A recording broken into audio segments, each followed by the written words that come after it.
Shalom saudaraku, dimanapun Anda berada. Harapan saya saudara-saudara diberkati dengan kesehatan tapi juga sukacita dan damai sejahtera dari sorga.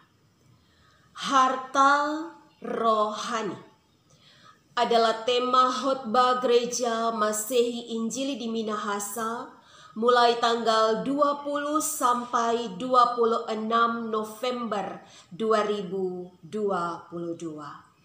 Tema ini didasarkan dari pembacaan kitab suci 2 Korintus pasal 4 ayat 1 hingga ayat 15. Sebelum kita membaca firman Tuhan ini, mari kita berdoa.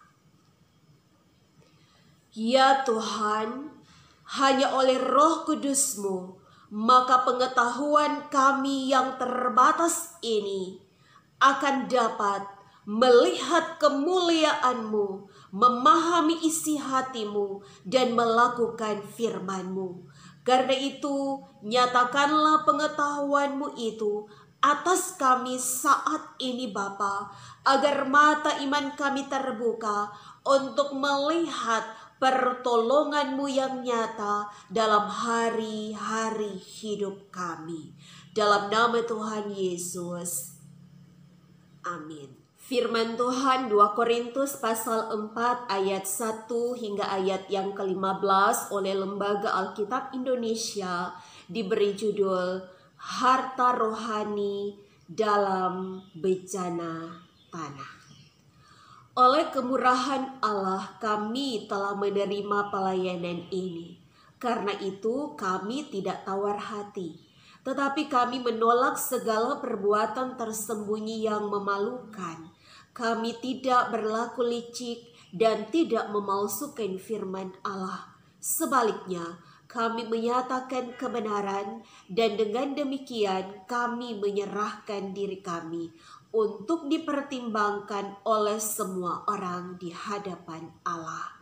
Jika Injil yang kami beritakan masih tertutup juga, maka ia tertutup untuk mereka yang akan binasa, yaitu orang-orang yang tidak percaya, yang pikirannya telah dibutakan oleh ilah zaman ini, sehingga mereka tidak melihat cahaya Injil tentang kemuliaan Kristus yang adalah gambaran Allah.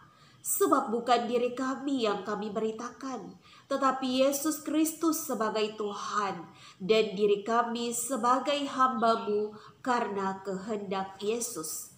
Sebab Allah yang telah berfirman, dari dalam gelap akan terbit terang, Ia juga yang membuat terangnya bercahaya di dalam hati kita, supaya kita beroleh terang dari pengetahuan tentang kemuliaan Allah yang nampak pada wajah Kristus.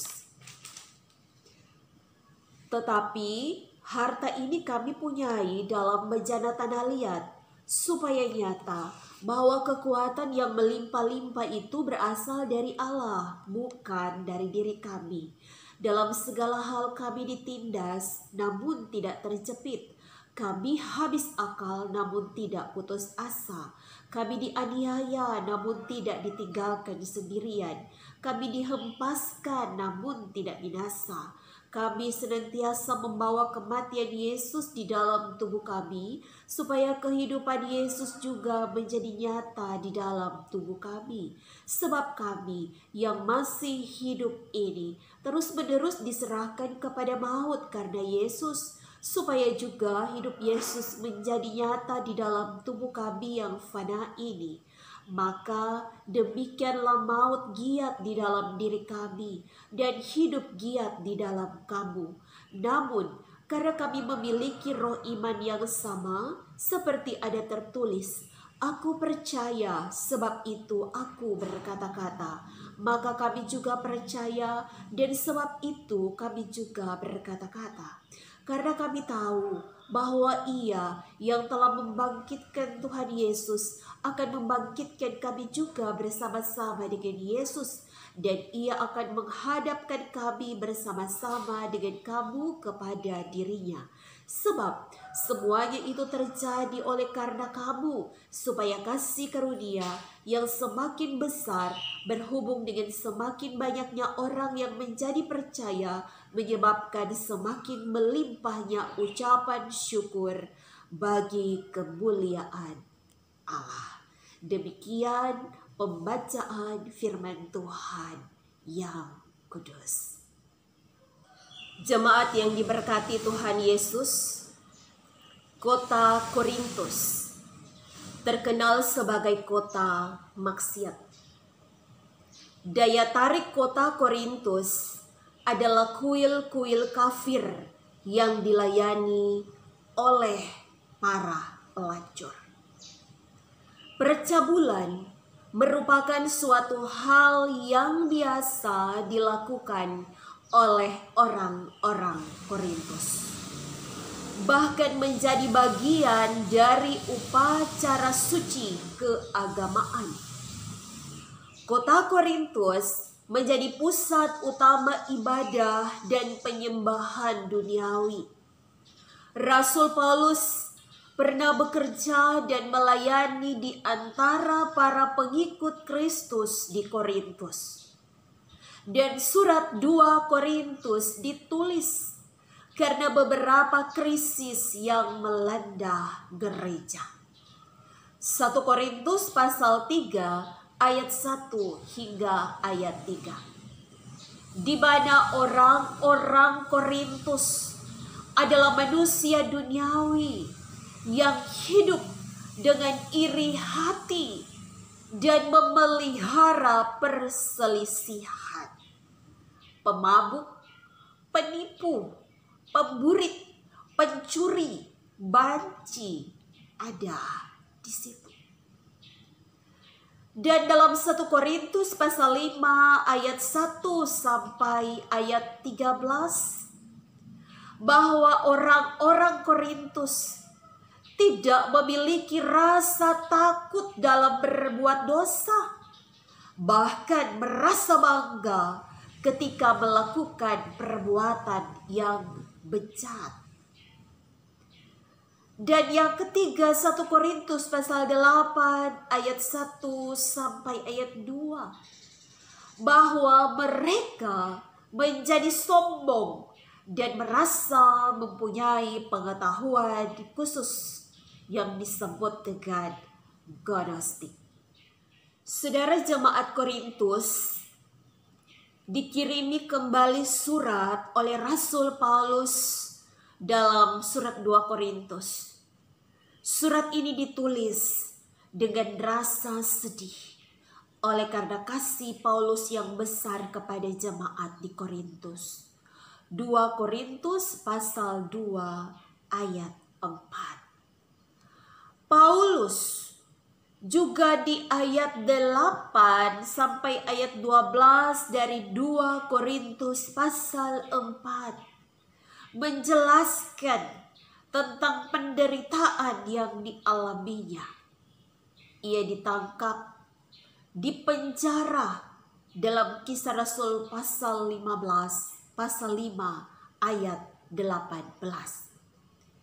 Ia sering kekurangan makanan, pakaian, dan tubuhnya lemah.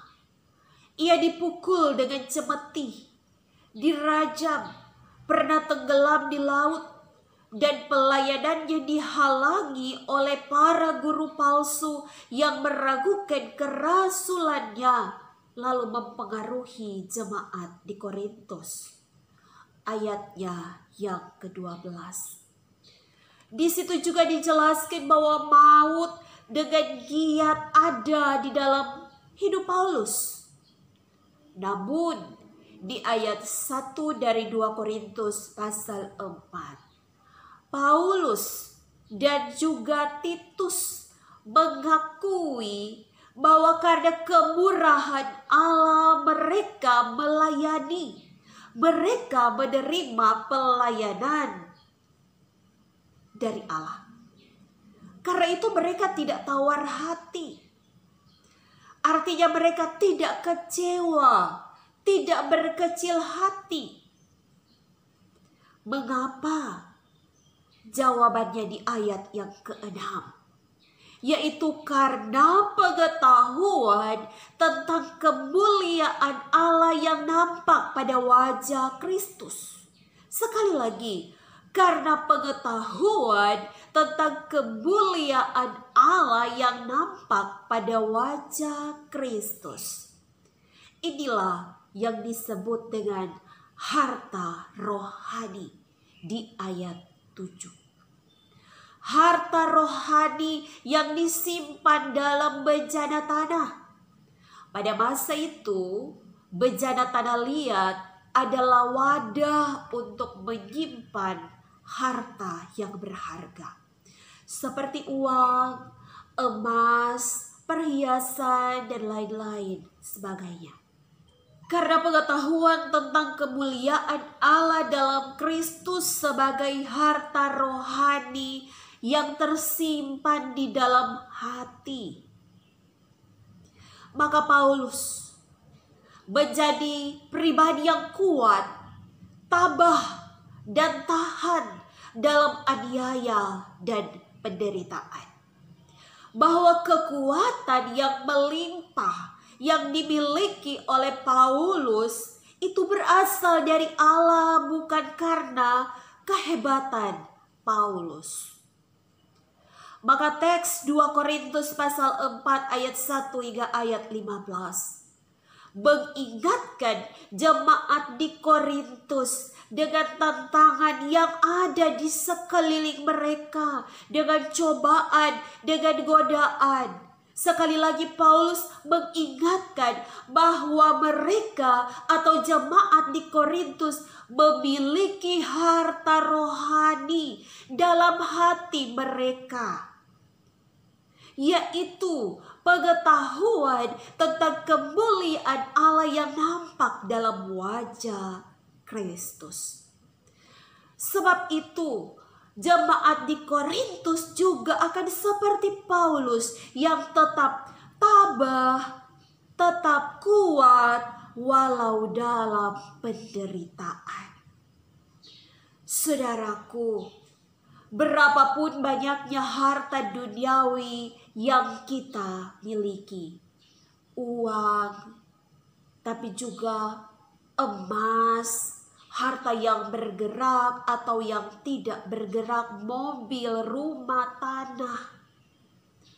Hari ini firman Tuhan katakan bahwa semua harta yang kita miliki saat ini itu bukanlah jaminan untuk kita hidup dalam ketenangan, dalam kedamaian, dalam kebahagiaan, dan keselamatan. Karena faktanya, jika tidak diimbangi dengan harta rohani, yaitu pengetahuan tentang Yesus Kristus, maka harta duniawi yang kita miliki tersebut justru akan mendatangkan ketakutan. Takut miskin, takut dirampok, mendatangkan kekhawatiran, khawatir susah, khawatir akan masa depan. Lalu kita merasa iri hati, serakah, kemudian kita berselisih dan hilang damai sejahtera. Hidup di masa kini sesungguhnya tidak jauh berbeda dengan kota Korintus. Orang-orang percaya seharusnya menyatakan ucapan syukur setiap hari dalam kehidupannya bagi kemuliaan Tuhan Allah. Karena kita telah melihat cahaya Injil dan menerima Yesus Kristus sebagai Tuhan dan Juru Selamat. Bukalah hati kita. Bukalah hati kita sebagai tempat menyimpan pengetahuan akan Kristus itu. Sehingga kapanpun dan dimanapun dengan tantangan, cobaan, godaan, bahkan penderitaan yang akan datang atau yang sedang kita hadapi saat ini. Sekali lagi, harta rohani itu adalah pengetahuan kita akan Kristus. Dengan harta rohani itu, maka sebagai jemaat Tuhan, kita pun akan kuat, akan tabah, tidak kecewa, tidak berkecil hati, tidak tawar hati, bahkan ketika menghadapi maut. Seperti seorang teolog, Pendeta Eka Dharma Putra, mari kita berkata, karena melihat Allah, maka kami terus melayani. Kami tidak akan berhenti melayani. Kami akan terus berjuang. Amin. Mari kita berdoa. Ya Tuhan Allah, untuk firman-Mu kami mengucap syukur. Dan untuk pengetahuan akan kemuliaan-Mu di dalam Yesus kami pun bersyukur. Mampukan kami Tuhan, untuk kami menyimpan harta rohani itu di dalam hati kami. Sehingga dengan harta rohani itu, kami akan menjadi pribadi yang kuat, yang tabah dalam menghadapi tantangan, godaan dan cobaan di tengah-tengah kehidupan ini. Terima kasih Tuhan untuk berkat-Mu dalam bentuk harta duniawi. Juga mampukan kami untuk memanfaatkannya bagi kemuliaan nama Tuhan dalam hidup kami yang dipenuhi dengan ucapan syukur. Diberkatilah semua pendengar dan hamba-Mu ini. Di dalam nama Tuhan Yesus